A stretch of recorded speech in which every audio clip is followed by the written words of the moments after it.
Hello everyone, welcome to tachyon exist.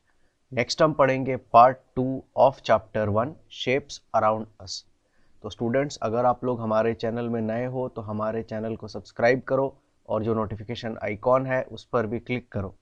Part 1 में हमने पढ़ा था about top, bottom, nearest, farthest, big, small and so on. Part 2 में हम पढ़ेंगे about different types of shapes. तो पहला एक्टिविटी है put the shapes in the pink and yellow boxes by drawing a line. तो हमें क्या करना है, लाइन ड्रॉ करके यहाँ पर दो बॉक्सेस हैं, एक है पिंक बॉक्स और एक है येलो बॉक्स। तो लाइन ड्रॉ करके शेप्स को पिंक बॉक्स में रखना है और कुछ शेप्स को येलो बॉक्स में रखना है।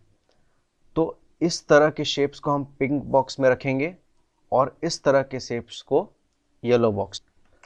तो स्टूडेंट्स, जो शेप्स इस तरह है दिखने में, उन शेप्स को हम यहाँ रखेंगे और जो शेप्स ऐसे दिखते हैं तो उन शेप्स को हम इस बॉक्स में रखेंगे। सबसे पहले अगर हम इस शेप को देखें तो आप बताओ इस शेप को हम कौन से बॉक्स में रखेंगे, पिंक बॉक्स में या येलो बॉक्स में। तो ये कैसे हम डिसाइड करेंगे?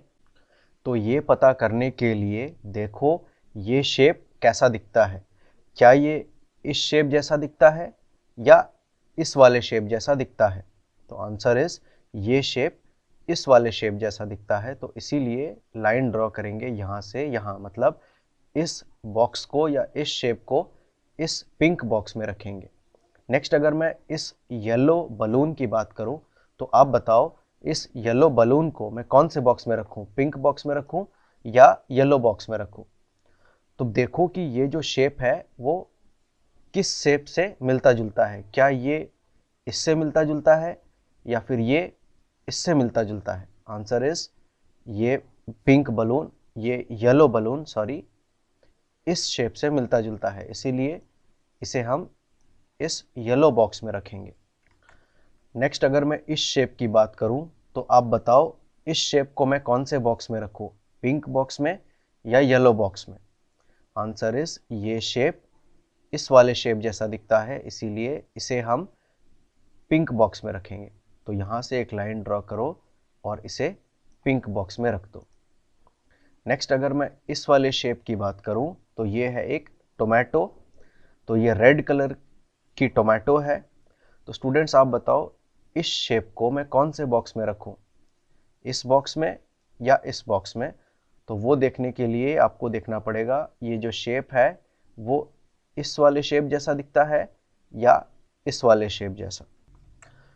तो ये शेप इस शेप से मिलता है, इसीलिए इसे हम येलो बॉक्स में रखेंगे। तो यहाँ से लाइन ड्रॉ करो येलो बॉक्स तक। नेक्स्ट, अगर मैं इस शेप की बात करूँ तो ये क्या है, ये है एक फुटबॉल जो गोल आकार का है। तो इसे हम कहाँ रखें, पिंक बॉक्स में रखें या येलो बॉक्स में?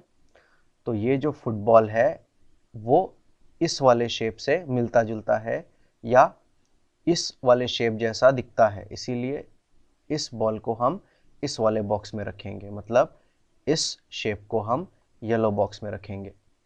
नेक्स्ट, अगर मैं इस वाले शेप की बात करूं तो ये क्या है, एक चॉक की डिब्बी है। तो इसे हम कहाँ पर रखें? तो क्या ये शेप इस शेप से मिलता जुलता है या ये शेप इस शेप से मिलता जुलता है? आंसर इज ये शेप इस शेप से मिलता जुलता है, इसीलिए इसे हम इस बॉक्स में रखेंगे, मतलब पिंक बॉक्स में रखेंगे। नेक्स्ट, यहाँ पर एक ऑरेंज है। तो इसे हम कौन से बॉक्स में रखें? तो ये भी गोल आकार का है, इसलिए इसे हम इस बॉक्स में रखेंगे। क्यों? क्योंकि ये इस वाले शेप से मिलता है। Next is match the similar shapes bye drawing a line. तो स्टूडेंट्स, जो शेप एक जैसे दिखते हैं उन शेप्स को हमें मैच करना है by drawing a line. Similar का मतलब एक जैसा। तो स्टूडेंट्स, आप बताओ, एक एग्जांपल यहाँ पर किया हुआ है।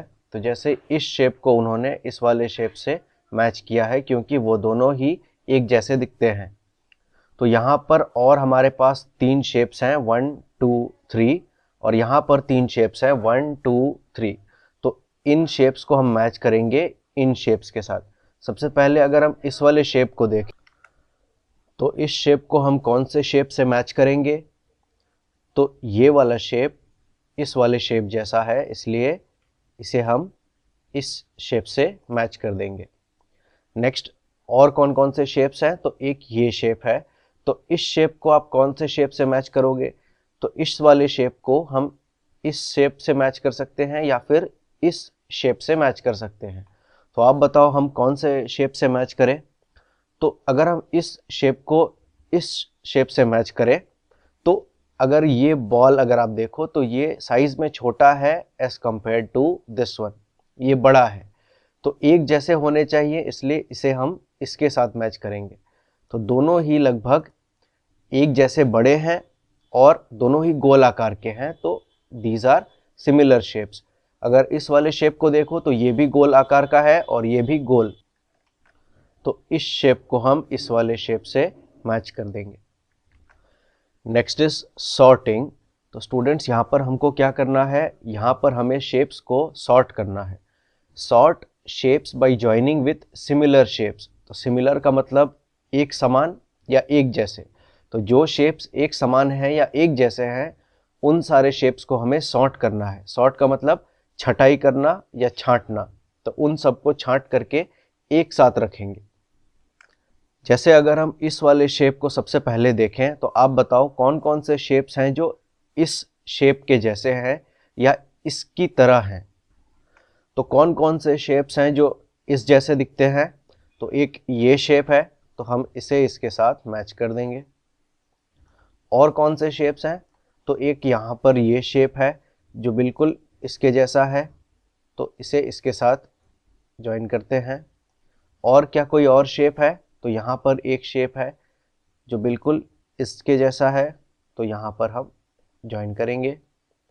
और कोई शेप, तो यहाँ पर एक और शेप है, तो इसे भी हम ज्वाइन कर देते हैं, तो यहाँ से हम इसे ज्वाइन कर देंगे। नेक्स्ट इस वाले शेप को देखते हैं स्टूडेंट्स। तो आप बताओ कौन कौन से शेप्स हैं जो इस वाले शेप जैसे दिखते हैं। तो सबसे पहले है ये शेप, तो इसे हम इसके साथ मैच करेंगे।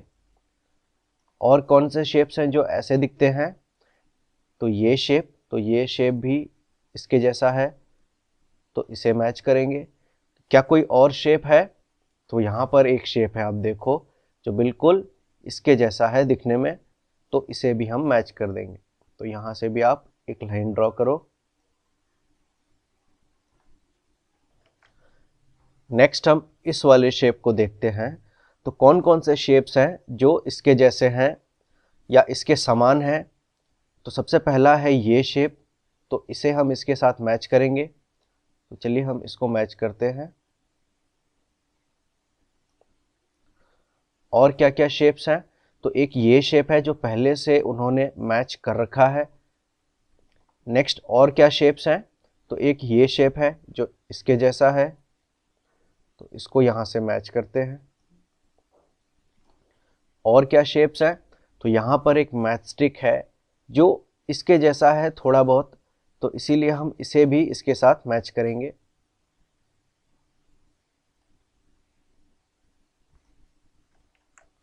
नेक्स्ट अगर आप इस वाटर बॉटल को देखो, तो ये वाटर बॉटल भी इसके जैसा दिखता है, तो इसे भी मैच कर दो। क्या कोई और शेप बच गया है जो इसके जैसा है, तो यहाँ पर अगर आप देखो तो यहाँ एक शेप है जो इसके जैसा है, तो इसे भी हम इसके साथ मैच करेंगे।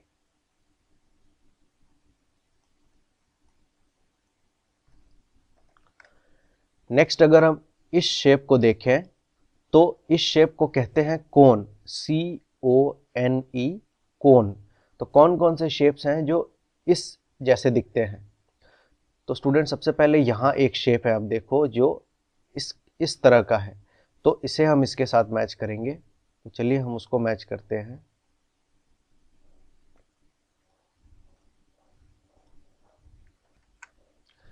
यहाँ पर आप देख सकते हो ये है एक आइसक्रीम का कोन, तो ये भी इसके जैसा है, बस इसको उल्टा करके रख दिया है, तो इन दोनों को हम मैच करेंगे। ये दोनों ही सिमिलर हैं। और क्या शेप है जो इसके जैसा है, तो यहाँ पर एक शेप है जो इसके जैसा दिखता है, तो इसे भी हम मैच करेंगे।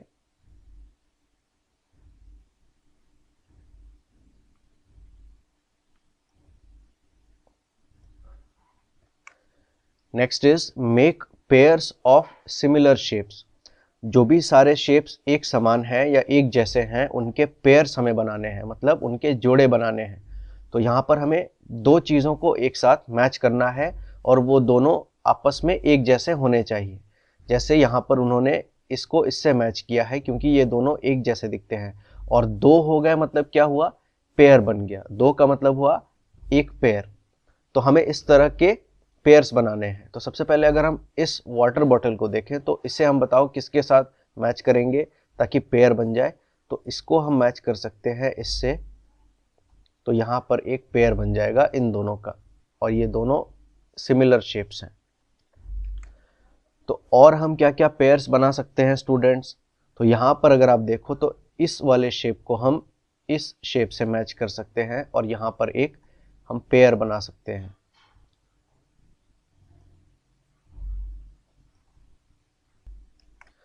नेक्स्ट अगर हम इस वाले शेप को देखें तो इस शेप को हम इस शेप से मैच करके एक पेयर बना सकते हैं। तो चलिए इन दोनों को मैच करते हैं। नेक्स्ट ये क्या है स्टूडेंट्स? ये है एक वाटरमेलन, और ये क्या है? ये है एक बलून। तो ये दोनों ही एक जैसे दिखते हैं, तो यहाँ पर हम एक पेयर बना सकते हैं। तो इन दोनों को मैच कर देते हैं, एक लाइन ज्वाइन कर देते हैं और यहाँ पर एक पेयर बन गया। नेक्स्ट अगर हम इस शेप को देखें तो ये क्या है? टोमेटो, और ये क्या है? This is a ball. तो ये दोनों ही एक जैसे दिखते हैं, तो यहाँ पर हम इन दोनों को मिला करके एक पेयर बना सकते हैं। ठीक उसी तरह से अगर आप इस शेप को देखो और इस शेप को देखो तो ये दोनों ही एक जैसे दिखते हैं, तो इसीलिए यहाँ पर भी हम एक पेयर बना सकते हैं। तो और यहाँ पर क्या बच गया? क्या कुछ बच गया है कोई शेप? तो यहाँ अगर हम इस शेप को देखें तो इस वाले शेप को हम इस वाले शेप के साथ मैच कर सकते हैं क्योंकि ये दोनों सिमिलर शेप्स हैं। तो यहाँ से हम इसे मैच कर देते हैं इससे, तो यहाँ पर एक और पेयर बन गया। So these are all pairs of similar shapes. Next topic is rolling sliding. तो स्टूडेंट्स, रोलिंग का मतलब होता है लुढ़कना या लुढ़काव। तो जो ऑब्जेक्ट्स लुढ़कते हैं उनको हम कहते हैं कि वो ऑब्जेक्ट्स रोल करते हैं। स्लाइडिंग का मतलब है फिसलना। तो जहाँ पर फिसलाव हो या जो ऑब्जेक्ट्स स्लाइड करे या फिसले तो वहाँ हम कहेंगे स्लाइडिंग। तो स्टूडेंट्स, एक बॉल रोल करता है और एक ब्रिक स्लाइड करता है, तो हम कहेंगे a ball rolls, a brick slides. तो स्टूडेंट्स, रोलिंग का एक एनिमेशन देखते हैं हम। तो आप देख सकते हो ये बॉल है और ये किस तरह से रोल कर रही है। तो अगर आप थोड़ा सा इसे धक्का दे दोगे तो ये इस तरह से रोल करने लग जाएगी या लुढ़कने लग जाएगी, तो इसे हम कहते हैं रोलिंग। लेकिन स्लाइडिंग क्या होता है? तो यहाँ आप देख सकते हो ये एक ब्रिक शेप का ऑब्जेक्ट है। इसे अगर हम एक स्लाइड से इस तरह छोड़ते हैं तो ये इस तरह स्लाइड करती है, तो इसे हम कहते हैं स्लाइडिंग। ये आप देखो ये रोल नहीं करती। जैसे अगर आप इन बॉल्स को देखोगे या इन सर्कुलर ऑब्जेक्ट्स को देखोगे तो ये सारे यहाँ पर रोल कर रहे हैं। तो यहाँ पर जो हो रहा है इसे हम कहते हैं रोलिंग। आप देखो सब लुढ़क रहे हैं, यहाँ पर जितने भी ऑब्जेक्ट्स हैं ये सारे रोल कर रहे हैं, लेकिन ये जो ऑब्जेक्ट है ये स्लाइड कर रहा है। तो यहाँ पर जो हो रहा है this is called edge sliding.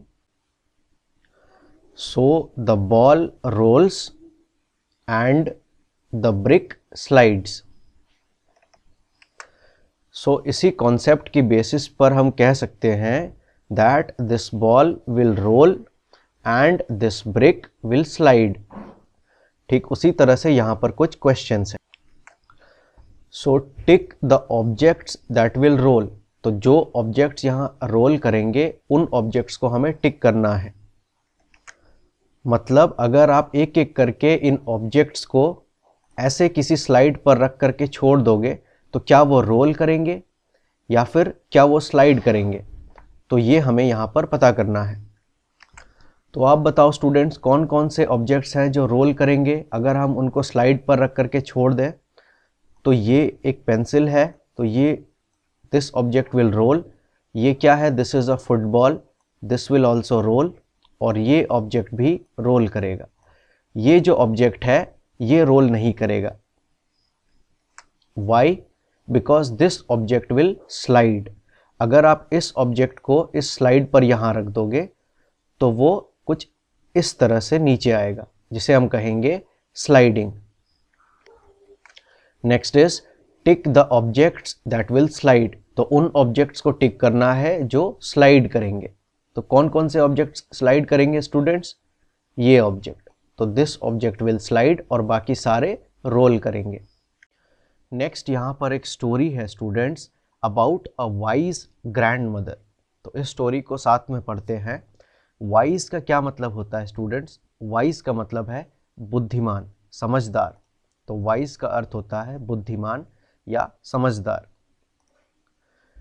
तो चलिए इस स्टोरी को पढ़ते हैं। Once there was a lamb going to see his grandmother. तो यहाँ पर है लैम्ब। लैम्ब का क्या अर्थ होता है? लैम्ब का मतलब अ यंग शीप, मतलब एक छोटा शीप या शीप के बच्चे को हम कहते हैं लैम्ब। यहाँ पर आप देख सकते हो ये एक लैम्ब की फोटो है। So once there was a lamb going to see his grand mother.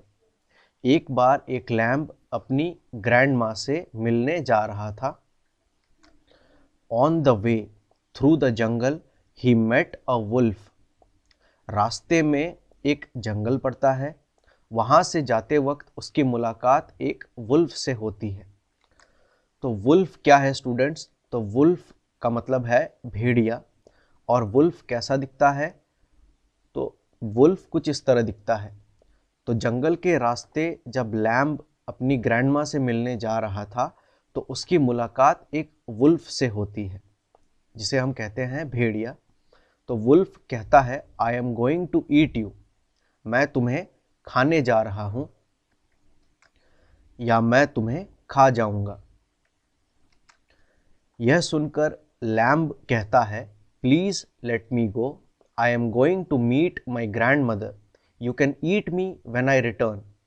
Lamb कहता है प्लीज मुझे जाने दो, मैं अपनी ग्रैंड माँ से मिलने जा रहा हूँ, जब मैं वापस लौट कर आऊँ तब तुम मुझे खा लेना। स्टूडेंट्स, ग्रैंड मदर का मतलब होता है दादी माँ या ग्रैंड माँ। तो लैम्ब कहता है प्लीज मुझे जाने दो, मैं ग्रैंड माँ से मिलने जा रहा हूँ, जब मैं लौट कर वापस आऊँ तो तुम मुझे खा लेना। यह सुन करके वुल्फ कहता है ओके यू मे गो, ठीक है तुम जाओ। और फिर वो अपनी ग्रैंड माँ से मिलने चला जाता है। When he was about to return, he told the grandmother about the wolf. मतलब जब वो वापस आने लगता है या जब उसके वापस घर लौटने का समय होता है तो वो अपनी दादी माँ से वुल्फ के बारे में कहता है। और यह सुन करके ग्रैंड मदर उसे एक आइडिया देती है। The grandmother gave him an idea. Grand माँ कहती है go and hide yourself in a dholak. तुम जाओ और ढोलक में जा करके छिप जाओ। हाइड का मतलब छिप जाना। तो डाडली माँ ने उसे कहा तुम जाओ और ढोलक के अंदर जा करके छिप जाओ। उसके बाद the grand mother rolled the ढोलक ऑन द रोड। तो उसके बाद दादी माँ ने क्या किया, उन्होंने ढोलक को रोल कर दिया। तो स्टूडेंट्स, ये है एक ढोलक। तो आप बताओ अगर मैं इसे स्लाइड पर रखूं या इस तरह से इसे धक्का दूं तो ये रोल करेगा या स्लाइड करेगा? तो अगर मैं ढोलक को इस स्लाइड पर रखता हूं तो आप बताओ क्या वो इस तरह रोल करेगा या फिर इस तरह से स्लाइड करेगा? तो ढोलक क्या करेगा, इट विल रोल। तो दादी माँ ने लैम्ब को इस ढोलक के अंदर जाने को कहा और फिर उन्होंने इस ढोलक को रोल कर दिया और फिर वो ढोलक लुढ़कता हुआ रास्ते में चला गया। द ढोलक स्टार्टेड रोलिंग डाउन, ढोलक नीचे रोल करता हुआ चला गया। The lamb saw the wolf waiting for him, उसके बाद क्या हुआ, वुल्फ उसका इंतजार कर रहा था, तो फिर उसकी मुलाकात वुल्फ से होती है। तो फिर वुल्फ पूछता है, did you see a lamb coming this way, तो लैम्ब इस ढोलक के अंदर छिपा हुआ है और वुल्फ यह देख करके पता नहीं कर पा रहा, तो वो इस ढोलक से ही पूछता है, did you see a lamb coming this way, क्या तुमने किसी लैम्ब को इस रास्ते आते देखा है। तो अंदर चालाकी से लैम्ब रिप्लाई करता है, नो, नहीं, मैंने नहीं देखा। The wolf grew suspicious and started running behind the dholak, उसके बाद क्या होता है, थोड़ी देर बाद वुल्फ ग्रीव सस्पिशियस, सस्पिशियस का मतलब संदेहजनक, कोई ऐसी फीलिंग कि कहीं कुछ गड़बड़ है, कहीं कुछ ठीक नहीं है, तो ऐसा वुल्फ को लगा। तो उसने क्या किया, he started running behind the dholak, और वो ढोलक के पीछे दौड़ने लगा। Before the wolf could catch him the lamb reached home and was thankful to his grandmother, तो जब वुल्फ ने ढोलक से पूछा कि क्या तुमने किसी लैम्ब को इस रास्ते आते देखा है, तो लैम्ब ने कहा नहीं। और फिर थोड़ी देर बाद वुल्फ को संदेह हुआ, उसे लगा कि नहीं, कुछ तो गड़बड़ है, तो फिर वो उस ढोलक के पीछे दौड़ने लगा। उसे शायद लगा होगा कि लैम्ब इस ढोलक के अंदर छिपा हुआ है, लेकिन जैसे ही वो इस ढोलक तक पहुंचता, उससे पहले लैम्ब अपने घर तक पहुंच चुका था। And before the wolf could catch him, the lamb reached home and was thankful to his grandmother. और जब तक वुल्फ उसे पकड़ता, लैम्ब अपने घर पहुंच चुका था, और फिर बाद में उसने अपनी ग्रैंड माँ को थैंक यू कहा। तो आप देख सकते हो स्टूडेंट्स, किस तरह से चालाकी से ग्रैंड माँ ने लैम्ब की मदद की। तो ठीक है स्टूडेंट्स, ये था पार्ट 2 ऑफ चैप्टर 1। नेक्स्ट हम पढ़ेंगे shapes and remaining portion in part 3। अगर आपको ये वीडियो अच्छा लगा तो प्लीज़ अपने फ्रेंड्स के साथ भी शेयर करो। तो मिलते हैं पार्ट 3 में, तब तक के लिए बहुत खुश रहो एंड टेक केयर।